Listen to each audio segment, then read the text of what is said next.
This podcast is part of the Frederick Podcast Network. Learn more at listenfrederick.com.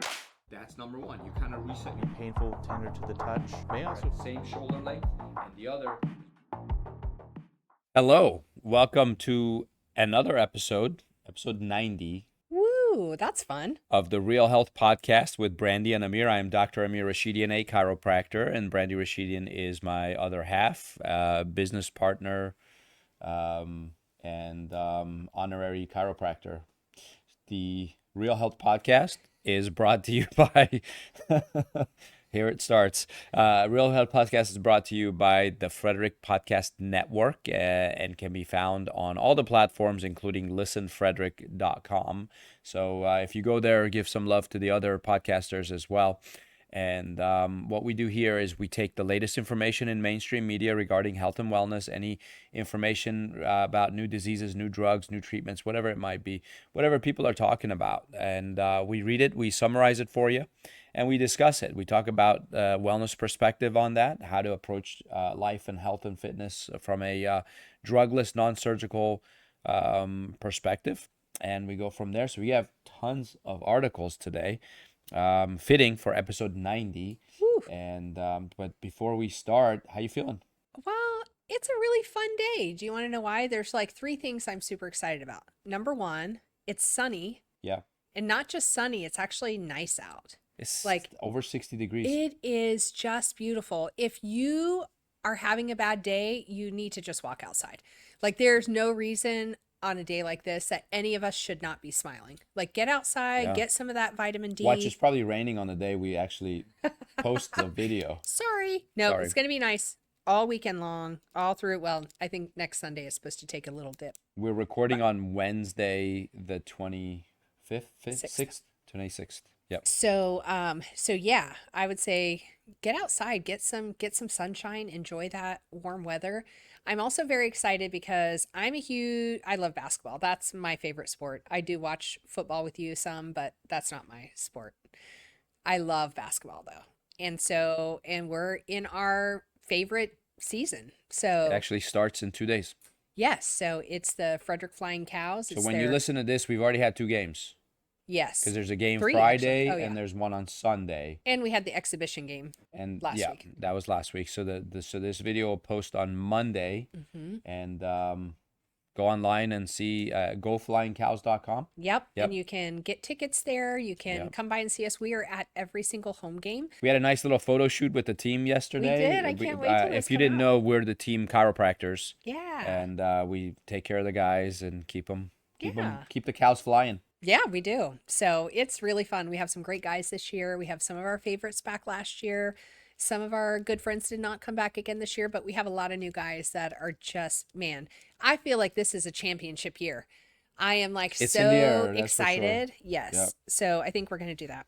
And then I got to have fun this morning because, as some of you guys know, I sell real estate too. So I got to help a really amazing family get into the home of their dreams. So Congratulations. it's a great day. Yeah, congratulations to Thanks. the family. And now, last podcast, we talked about vibrations and specifically sound vibrations and how Yes. sound vibrations impact the human body and our health. And we thought we'd spend this podcast digging into that not some ready. more. I'm not but- ready. There are so many rabbit holes I keep going down and so many different, it's going to be a big one. So we're going to postpone that, but we will Couple bring it weeks. out. Yeah, we will bring it out. We got to look for some articles as well and look at some research and data on that. I did run across a lot of naysayers too, Yeah. you know, who say that is not the case. So anyways, Yeah. let's So save all of that and we'll I'm talk about excited. it when we have all the data for you. But we have some really interesting articles here today. This one blew me away. This was, I believe, in the Washington Post. Yeah. And the title of it is, can we dig in? let's dig in. Let's jump in. Title of it is Hospitality at the End of Life. Owners open their homes to terminally ill. And I'm looking at that, I'm going, okay, That well, this sounds might be a nice. hospice thing, right? It's not. It's not. For people traveling to states that permit physician-assisted dying, finding a place to peacefully end their lives is not always easy. In a past... Wow. Oh my gosh. Okay. In a pastoral Vermont valley, a former hospice chaplain named Suzanne runs a retreat center for artists, healthcare workers, and educators. And since mid 2023, terminally ill people seeking a safe, peaceful place to die.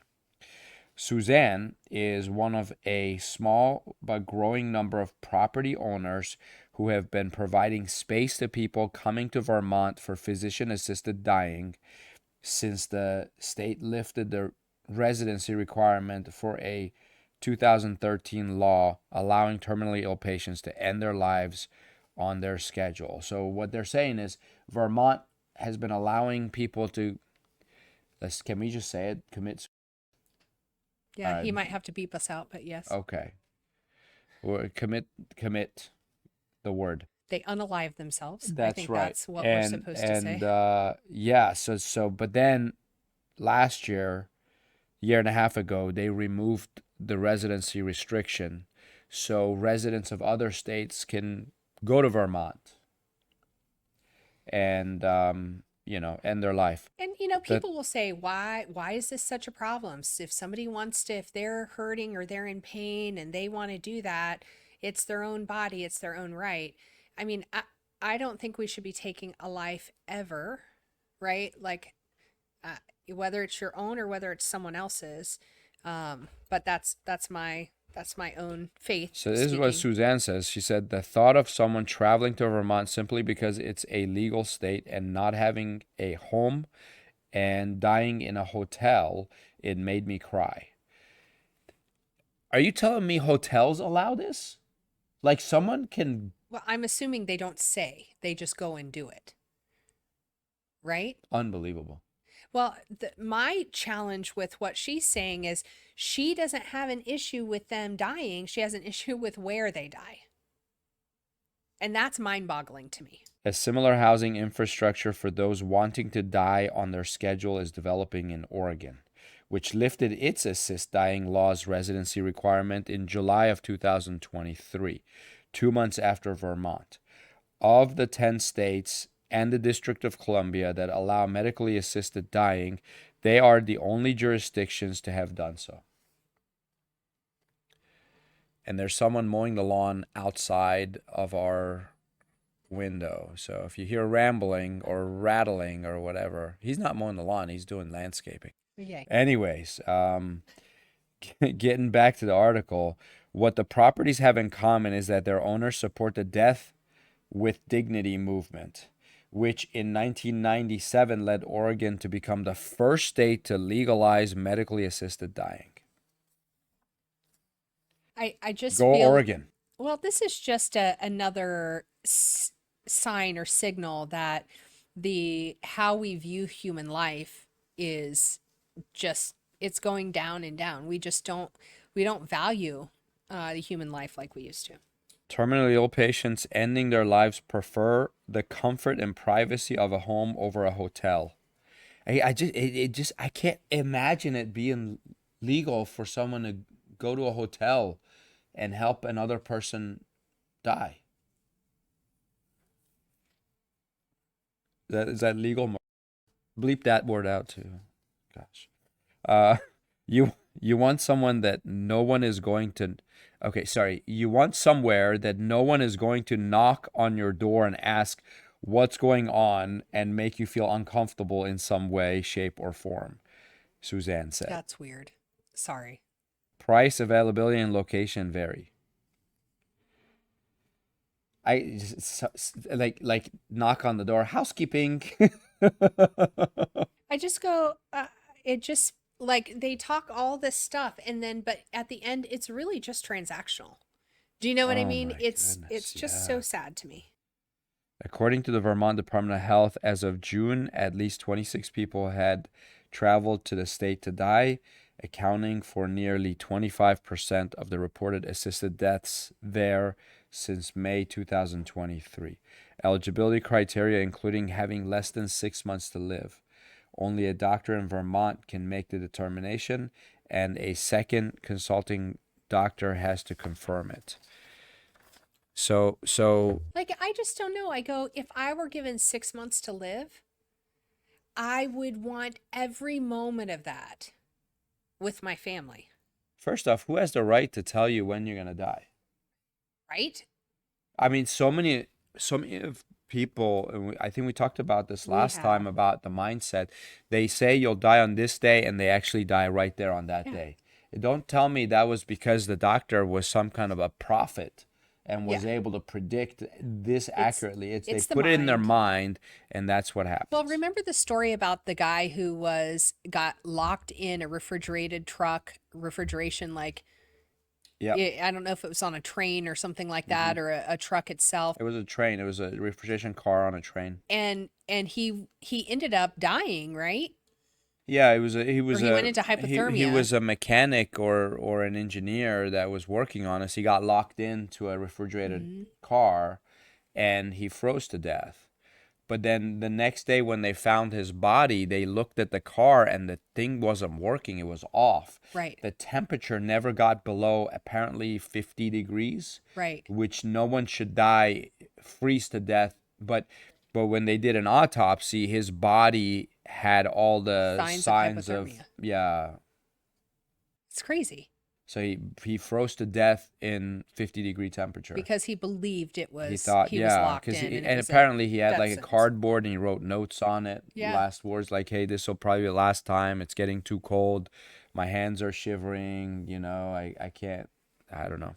Crazy. Sad that someone could die. So, anyways, but that's hospitality for you at the end of life. I agree. If you give me 6 months, first off, I don't ever want any doctor to tell me how much time I have And left. even if they did, I think I would stop them in mid sentence and be like, "Yep, yep, yep, nope, Yeah. we don't do that here. There's only one person who knows what my time is, and that's God. That would be I'll God. let him decide." So here's another one. This one, I believe, is also Washington Post. They don't like Trump too much, and they Right. certainly don't like RFK Jr. Right. We like RFK Jr. Yep. Trump casts psychiatric.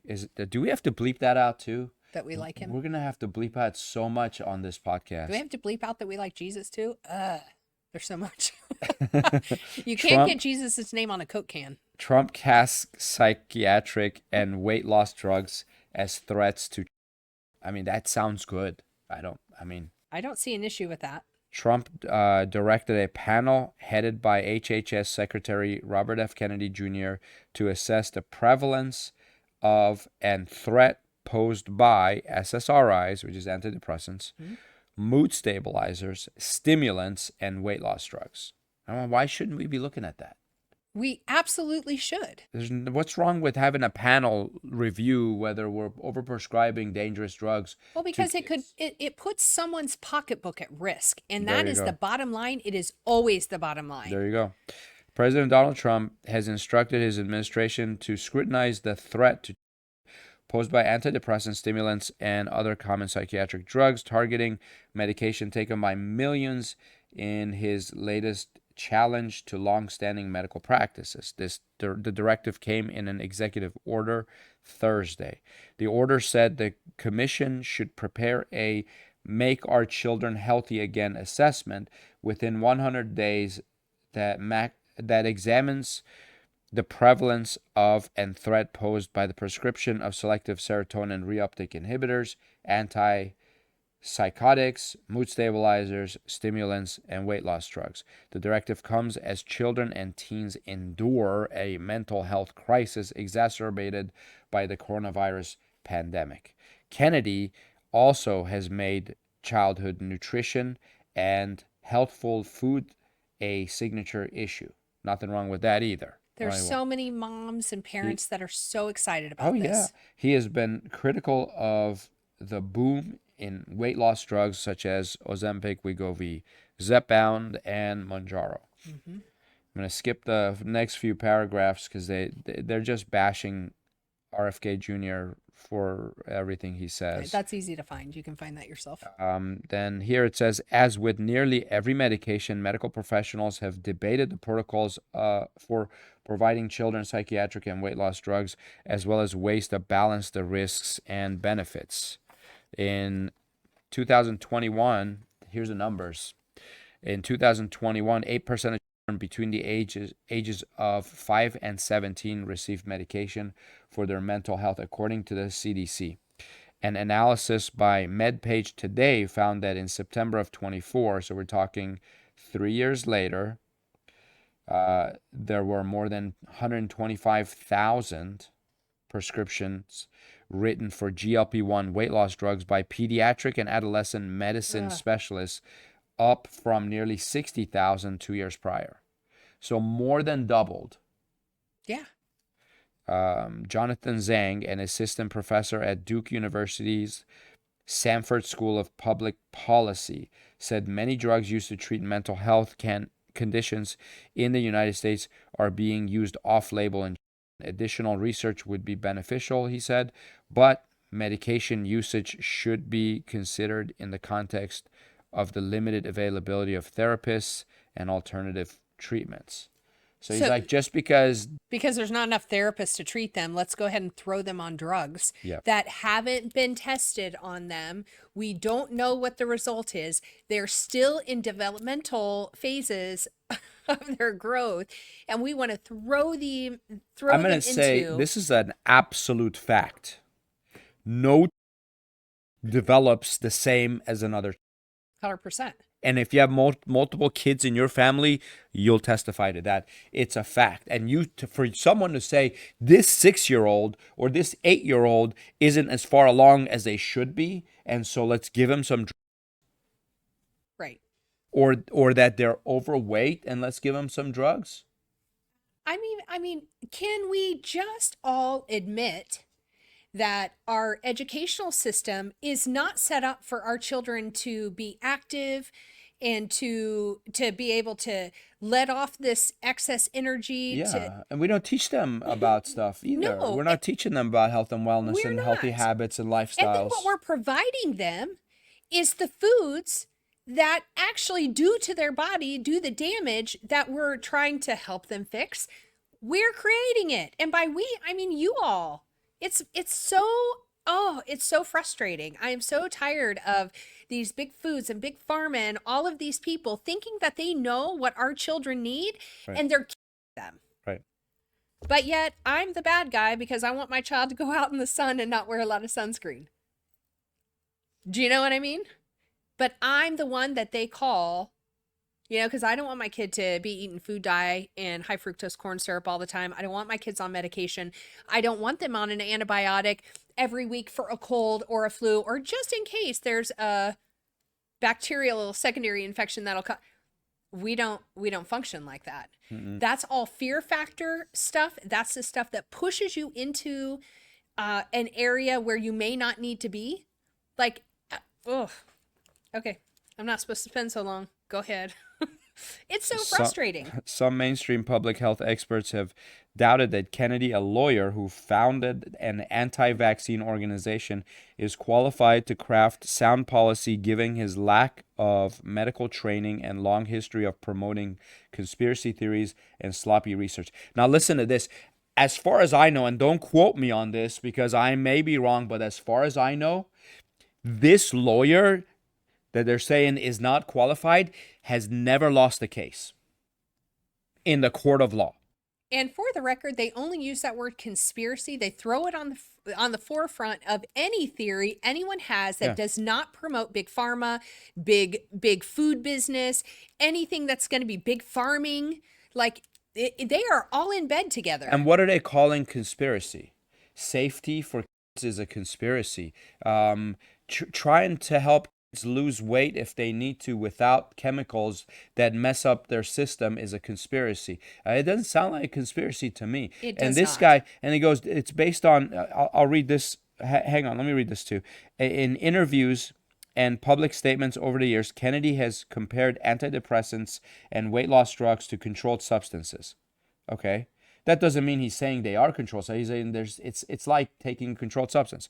He has said antidepressants are harder to quit than heroin, which, like, we have so many patients who are on antidepressants and they regularly try to come off and they can't. Right. So why can't you say it's addictive? Right. That's a conspiracy. A claim contradicted by research and experts. Okay, I haven't seen that research, but haven't like I either. said, we have hundreds of patients who have tried to come off of those antidepressants and can't. They come off of it, they get severely depressed. He told Fox News in October that pharmaceutical companies are counting on selling weight loss medications to Americans because patients are stupid and addicted to drugs. I don't know. So they didn't put the word patients in quotations. They only put the word stupid and addicted to drugs in quotations, Right. which means they They didn't took want it out to. of context. They didn't want to quote the whole sentence. Correct. And this is how they want to discredit. This is the him. misinformation And this that is going guys, on. this is the only person who cares about our kids in the government. Yeah. Of all the people that we've all elected and put into place and voted for and counted on, there's only one who wants our kids to be healthy. Right.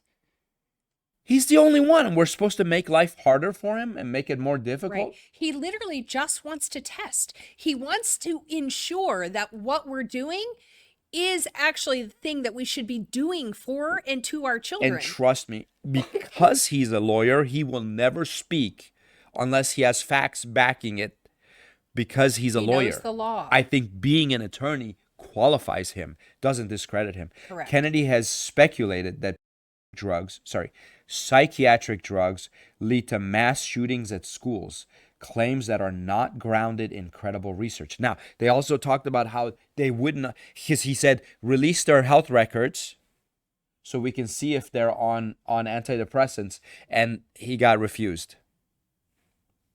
So how can you say it's grounded?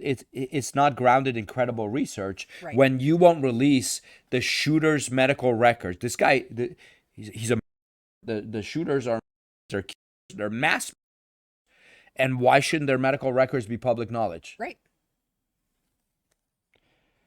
It's because the drug companies don't want that out there. Right. But I guarantee you, he wouldn't speak if he didn't have evidence behind it. The rate of antidepressant prescriptions for adolescents has jumped sharply in recent years, rising 43% between 2016 and 2022, according to a paper published last year in the Journal of the American Academy of Pediatrics. So 43% more kids are on antidepressants. That's atrocious. Within the past 9 years. That's atrocious. 9 years, 43%. To me, that feels intentional. The American Pediatric Association said antidepressants are not meant to be a frontline treatment for children. They are used when other treatments, such as talk therapy, is not working. And there's a guy here, Awais Aftab, a psychiatrist in Cleveland, said there are legitimate questions surrounding proper use of psychiatric drugs in children because of side effects, limited data on long-term use, and evidence that SSRIs are less effective in young people. I don't know. I'm getting angry. The scrutiny of stimulants such as Adderall comes as parents and children have confronted shortages. So there's a shortage of Adderall because too many people are using it. The use of stimulants by adults has spiked in recent years, but has been largely stagnant or declining in children and teenagers, according to an analysis of commercial insurance claims by the CDC. In 2021, about 10% of boys and 5% of girls ages 10 to 14 received a stimulant, the review showed. This is a quote by Kennedy. I'm worried about the proliferation of stimulants and mind-altering substances, Kennedy said during a 2023 C-SPAN appearance. I don't think it's a good thing for people. Well, he just sounds like a horrible person to say something such as that. Right? Yeah, because you know, it's like we want to create zombies, right? We don't want kids to have their own personalities. We don't want them to be energetic. We don't want them to be hyperactive. We don't want them to run around, jumping around, playing. We want to put them in front of a screen, give them something to memorize, and spit it back out. Why are we even doing that? I mean, they don't need to memorize anything when you've got AI and Google and everything else. I mean, we should be teaching them real world stuff yeah. that is going to allow them to there's a problem. Go solve it. Correct. And I'll help you. You know. Let's teach them how to figure out how to produce value for the world. Give them tools. Give them a tool set. and say, hey, go build a car. How cool. Teach them how to create money. Teach them how to create an amazing life for Create themselves. healthy lifestyles. 100%. Like gym class should be, here's how you exercise, and here's why you exercise, and let's all go exercise. I don't know. Do you want me to read the rest of this? Let's just skip ahead. I'm going to skip to weight loss. The FDA, our favorite three letters, approved Ozempic for use in children in 2023. The same year, the American Academy of Pediatrics updated its guidance to recommend use of drugs for children ages 12 and up with obesity, and in some cases for children as young as 8. I wonder which came first on that one. Mark Fendrick, professor of health management and policy at the University of Michigan, said it was very surprising to see weight loss drugs grouped in with other medications that Trump said should be assessed as potential threats. Why is he surprised? Why is he surprised? He's talking about making sure that we don't end up destroying these kids' digestive tracts, right? Like, the side effects from these drugs are so atrocious. We have patients who are on them. Get this. I mean, you can't make this stuff up. It says, he said, there have been numerous recent peer-reviewed studies, including one published in January in Nature Medicine, that have shown the drugs to be safe and effective for a wide range of indications. So if it just got approved in 2023, how do you know it's safe and effective? You have no idea. Everybody else says a drug has to be on the market for at least 5 years. Right. Probably 10. Fendrick said he supports Kennedy's emphasis on healthy eating as a way to combat the nation's obesity epidemic. However, he said that being able to treat children with GLP-1 medications will pay off in future health gains. Oh, I'm sure He said it'll pay off in some gains, but I don't think it's health. I think it's pockets. He goes, many people only have a short window for success. And these efforts that are outlined, like reducing ultra-processed foods, can take multiple decades to achieve. Why? Why can't you decide you're going to stop eating them right now? It doesn't take decades It takes to pull that out of your decades diet. to be like, I'm going to stop eating this crap? Now, what he's saying is it takes decades for big food companies to change their formulations or to pull it off the I shelf. promise you they'll do it overnight if we stop buying. That is one If idea. they don't sell, they'll stop making them. And I promise you the next day they'll have a new product They that comes definitely out. cannot ship it out to another country because they don't want that crap. Well, here's another one. Flu. Not the one who flew over the cuckoo's nest. But flu is surging nationwide with 24 million cases so far. You have to be old to get that one. The flu? No, my reference to a Jack Nicholson movie, the one who flew over the cuckoo's nest. You're too young for that, huh? Ooh. Goodness, none of you guys got it, I'm sure. All right, Somebody got it. If you got it, just humor him and put it in the comments. Last time I told a joke, they said you're gonna have to work on that one. Flu is surging nationwide with 24 million cases so far. We all know like millions of people who have had the flu, like even in the past couple weeks.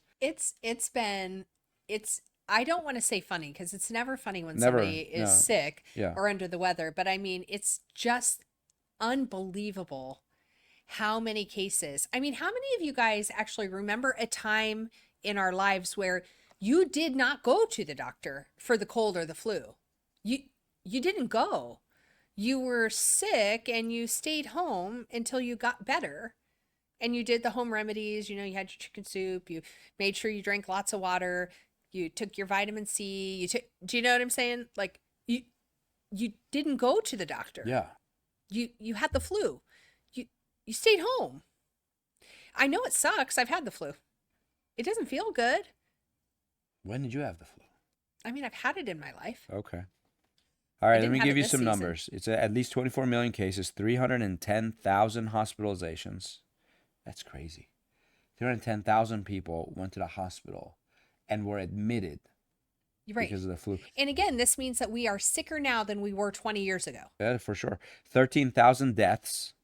57 children died from the flu Unnecessary. so far this year. We've been, okay, so they've been reported for the flu season, which began in October. So since October, 57 children, 13,000 total people have died, according to data released by the CDC. And I'm not going to read the rest of the article because it's just scare tactics.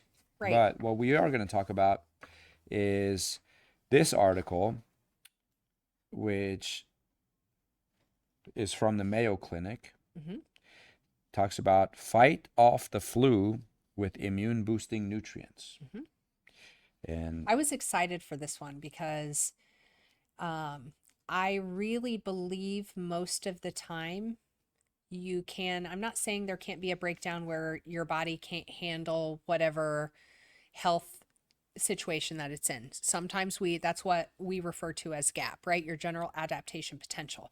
So how much of a gap does your body have before it begins to not be able to take care of you, not be able to fight off the bacteria and virus that it's encountering?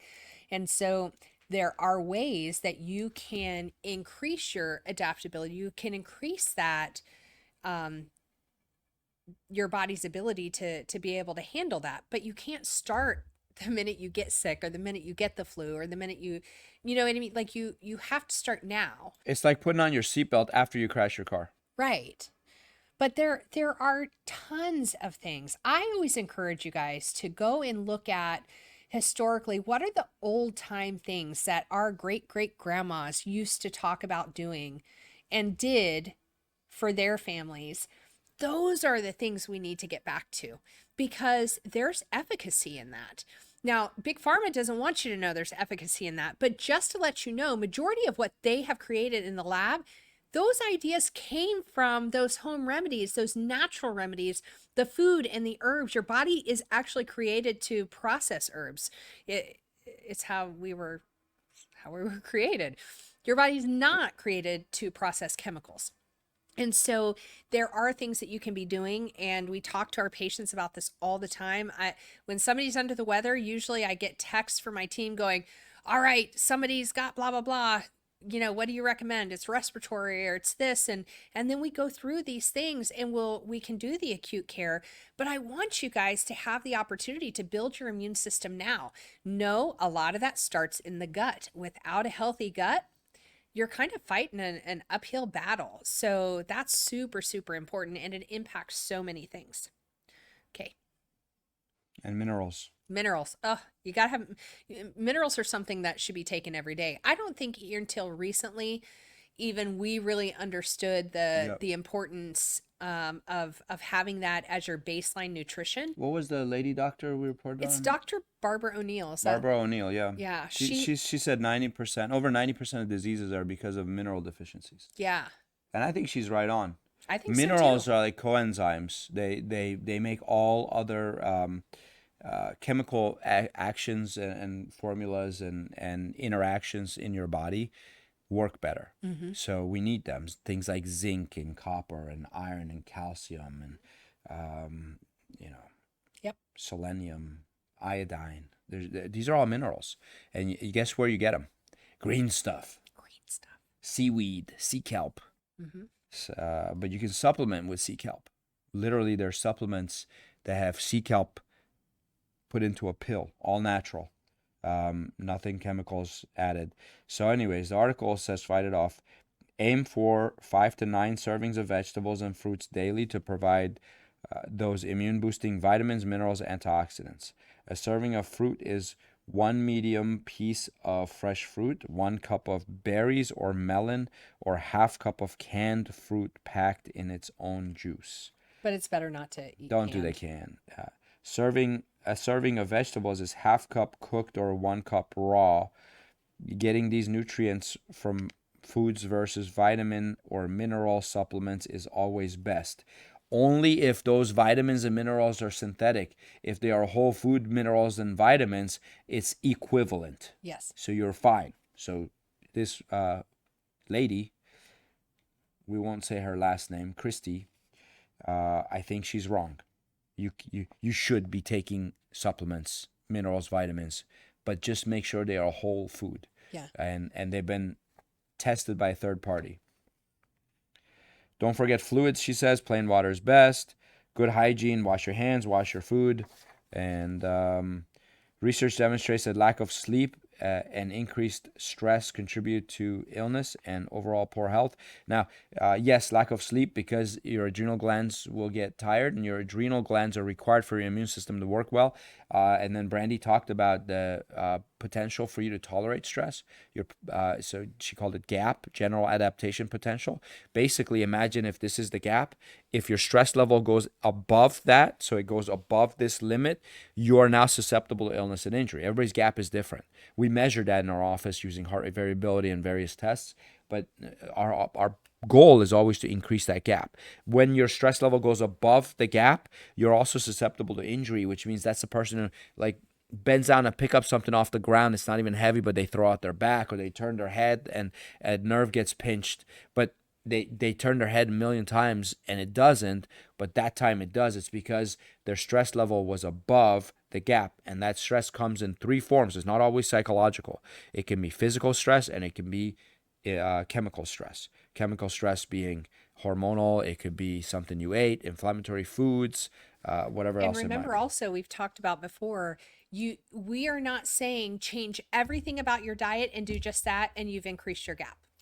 It's not how it works. We're not saying go eat your favorite fast food, but as long as you work out 5 days a week, you're going to increase your gap. Not true.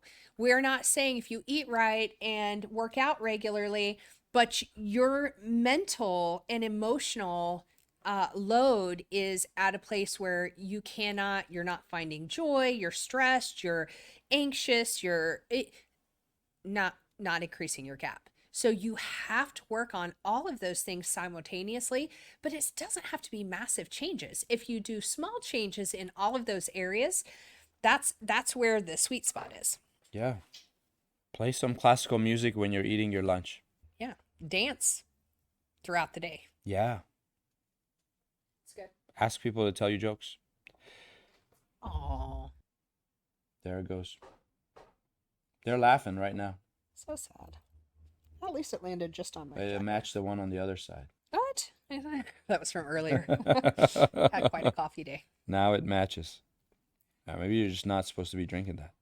Okay. Adults should get 7 to 9 hours of sleep each day, while children need 8 to 14 hours depending on age. Healthy ways to cope with stress include meditating, listening to music, and journaling.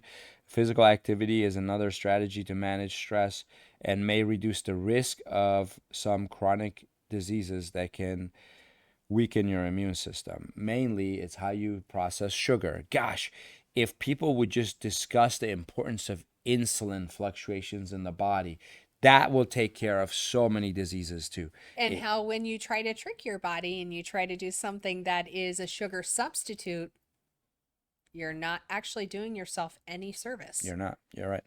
Even if you eat healthily, get plenty of rest, drink adequate fluids, and manage your stress, you may still catch the flu. If so, your illness may not last as long, and you may not feel so bad. So hopefully you won't get hospitalized. So if you're taking care of yourself, you're still going to say, it's like Nathaniel Branden wrote the book, 5 Pillars of Self-Esteem. He said if your child has really strong self-esteem, it doesn't mean that child will never get depressed. It just means when they get depressed, they bounce back better and faster than the other children. And if your immune system is really strong, it does not mean you'll never get sick.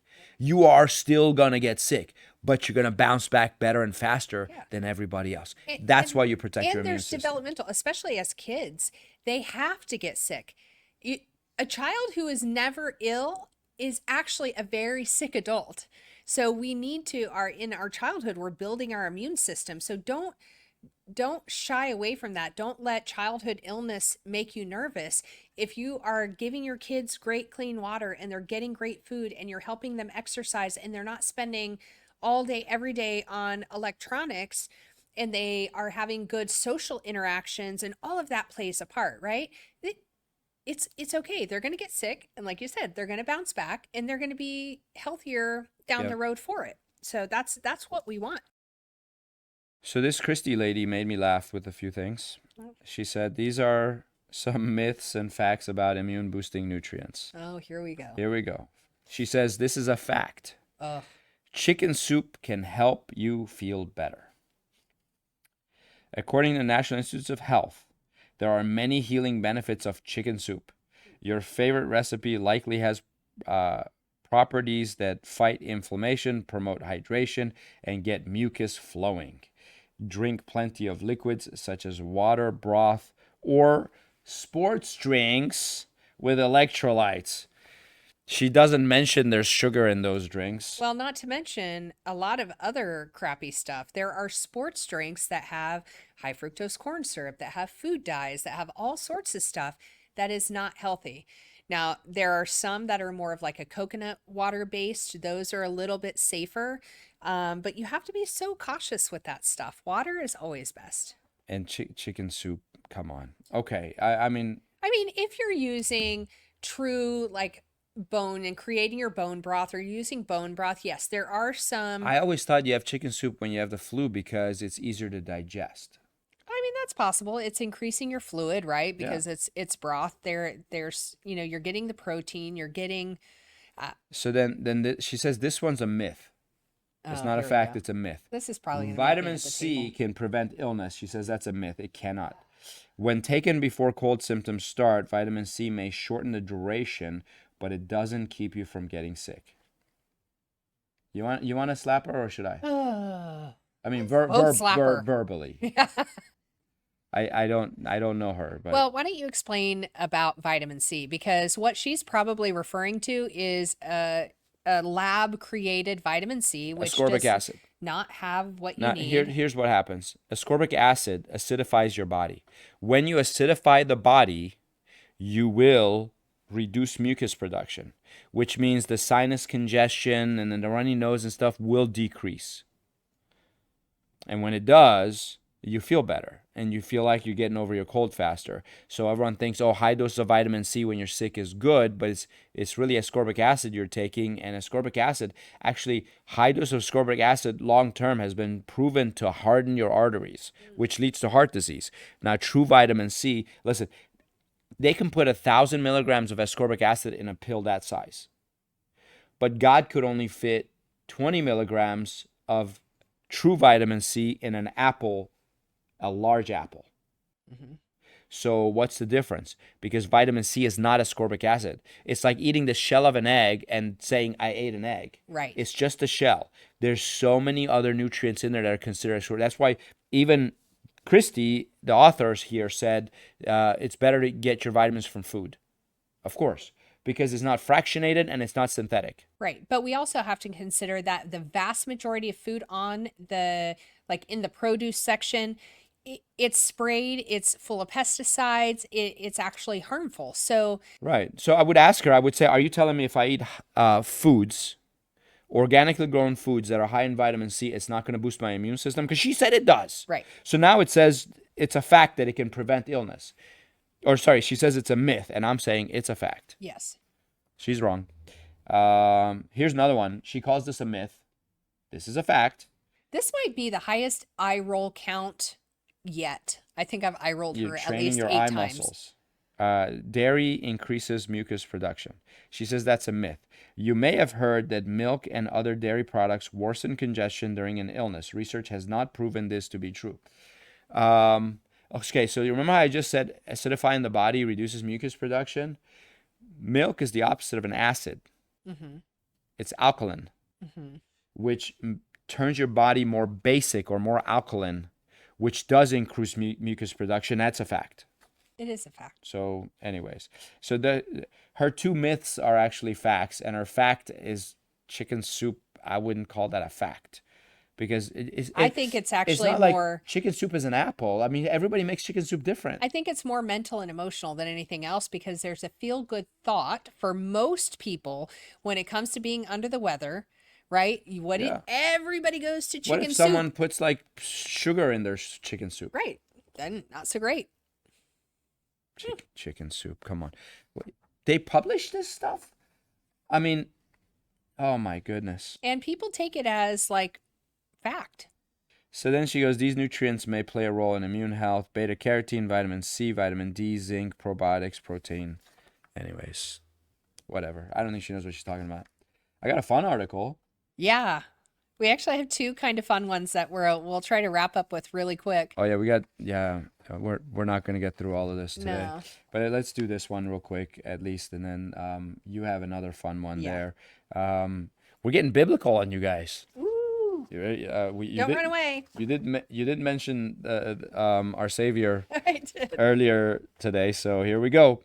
This is called the Physically Fit Messiah.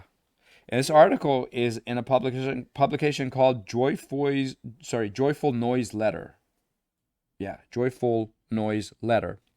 And it's talking about Jesus. It says, with the widespread public interest in physical fitness, it has somehow been overlooked that Jesus was an amazingly physically fit Messiah. I don't know how they know, but anyways, I mean, probably. So this is what they say. He was a man of great stamina who walked everywhere, but there were no cars. Right, who walked everywhere between the villages of the Holy Land on his ministry of salvation. And there is no record he ever rode a horse, a camel, or a carriage, though he did once enter Jerusalem on a donkey, displaying an ironic sense of humor. I don't think it was a sense of humor. It was actually prophetic. It was not only prophetic, but an unridden colt was like riding a Rolls Royce. You know, it was. I think it was. It was a king's entrance. Anyways, so I don't know if the author understands Bible theology as well, and we'll poke some holes in this one too. It's okay. You'll It's a fun see article. Brandy roll her eyes a couple times. He regularly traveled over hills and climbed mountains. He fished. From time to time, Jesus worked with Joseph as a carpenter, and so was surely lean and muscular, contrasting dramatically with the sedentary clergy of his times. He enjoyed, well, yeah, because they drank a lot of wine and, ate lots of food. He enjoyed the company of children so much it wouldn't be surprising if he joined them in their games. Jesus, and I'm going to skip a little bit further. Jesus, the great physician, the healer, was supremely healthy, robust, loving, and joyful. Would God have sent us an obese, sick, depressive Messiah for our salvation? Who would have listened to him? He was a layman. He was the ultimate health reformer. Jesus in numerous ways reminds us again in the Gospels that God made the body to be used in the service of others. Jesus came to us with a message of salvation through both spiritual and physical fitness. What did Jesus eat? No fast food. He was not raised on junk food and processed foods riddled with sugars, preservatives, and pesticides. They didn't exist. He had a healthy, natural, organic Mediterranean diet. Mm-hmm. As observant Jews, Jesus' family did not eat ham or pork. Jesus' meals probably included homemade yogurt, goat cheese, eggs, fish, lots of fresh salads with tomatoes, cucumbers, garlic, basil, and mint. Lots of fresh vegetables like squash, eggplant, and olives. Whole grain wheat, brown rice, lentils, garbanzo beans, nuts like almonds and pistachios, whole wheat bread, and honey. He also probably, I'm getting hungry. Listen, I know. Reading it. He also probably ate an assortment of fresh fruit, figs, dates, apricots, pomegranates, grapes, bananas, apples, and orange. They had bananas in the Middle East? I didn't know that. No, they must have. They must have had it. Yeah. Because don't really so think about here's why I those say things. that. In Iran, when I was growing up, we didn't have bananas. Huh. It didn't exist. Like my dad would travel to America, would come to the U.S., and when he'd come back, he would bring a banana. Was that like exciting for you? Oh, I Did you loved love it. I bananas? would like eat like a little bit of it, so it would last me like 3 days. I believe that. One banana, it'd be a little piece at a time, so it would last forever. And it was like candy. I loved banana. I ate banana flavored ice cream. I was going to say, I just remembered actually. Yeah, you have a. That used to be my favorite ice cream, was banana flavor, because there were no bananas in Iran. And Now there is, but there here's wasn't. another fun fact. His favorite color is yellow. That's right. Oh my gosh. It's all coming together now. Yeah, Banana Man. my favorite color is banana. Love it. Very occasionally, for religious holidays and special events like weddings, Jesus' family probably ate lamb or chicken, but meats were not central to the Mediterranean diet and were used very sparingly in dishes mainly as seasoning.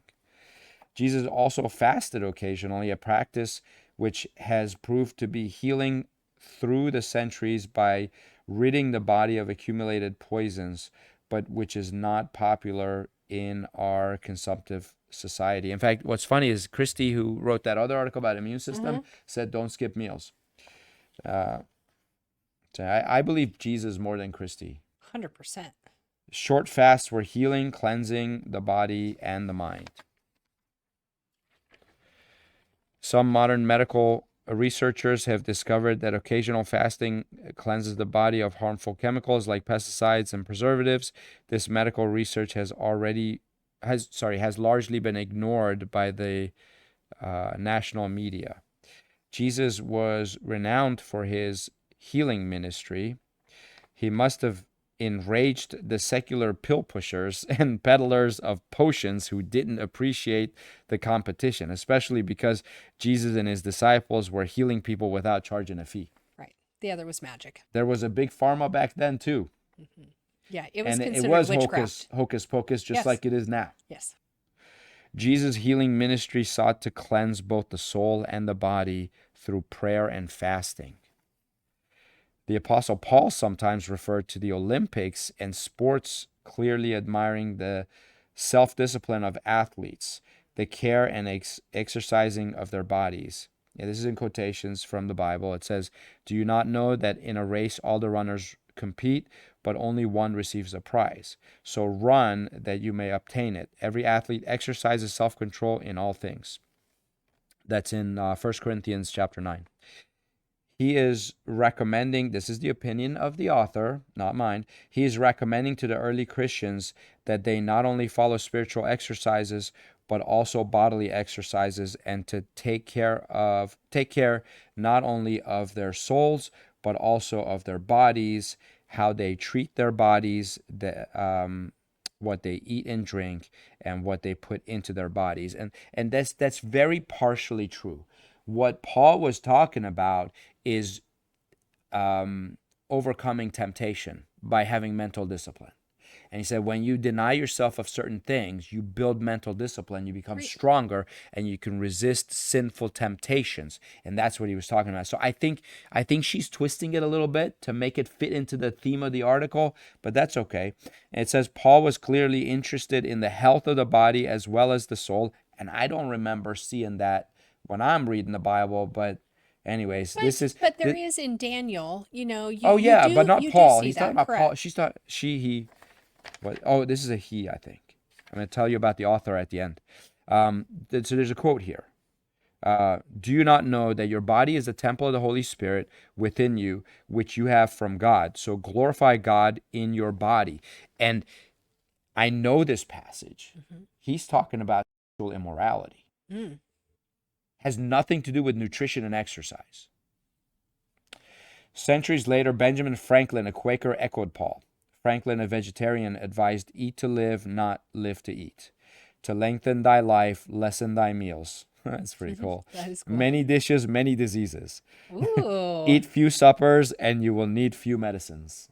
You know, it's funny because Barbara O'Neill, Dr. Barbara O'Neill, that we've mentioned a couple of times, she's out of Australia. She says to eat like a king for... Is it a king for breakfast and a queen for lunch, or vice versa? And then fast until the next day. She said that's the best way to fast. I have to dig into that a little bit more, but that was a really interesting way to look at it. Franklin was a swimmer as a young man and a strong advocate for exercise his entire life. He walked regularly and lifted weights into his old age. There you go. That's Franklin for you. I'm going to skip to the end of the article here. The rest of it was all about like different Christians and what they said, but not much about health. It says, in America, the Amish have turned increasingly to organic farming. Few pastors today preach on Paul's bodily admonition. Well, because he didn't talk about health, but in my opinion. So that's why. But it's true. I mean, how many pastors really preach on taking care of your body? Yeah, not nearly enough. Not nearly enough, but from a biblical self-discipline standpoint, but not to torture yourself, but to enjoy. And fasting was always a spiritual thing in the Bible, not for health reasons, although it's very healthy to fast. Yeah. It says, sad to say, many modern Christians have lost the zeal for health and healing that the early Christians had. Many have succumbed to the modern commercial promises of a pill for every ill and an antidepressant for every depressive. Looking back at the age of 93, so this is the author. The author's name is Cal Samra. He's a former staffer for the New York Herald Tribune, among other things. So at 93, Wow. he's 93 years old. He says, America is no longer the beautiful country I remember. But what else can we expect from a society that now cherishes wealth over health? But God isn't finished with us yet. There are some promising signs of a reawakening in both Protestant and Catholic charismatic movements. It is sad that so many modern pastors have shown such disinterest in Jesus' healing ministry. When these pastors one day meet Jesus in heaven, what will he say to them? Welcome, but why did you abandon my healing ministry? He was a healer, that's for sure. Well, we are really out of time, but I just wanted to point out. Oh, we got to do it. We In can't the have New to York do it. Times, on the 14th of February, there was this really fun article, a little scary, that came out. It's entitled "Raptor is briefly swallowed by whale in Chile as his father films it."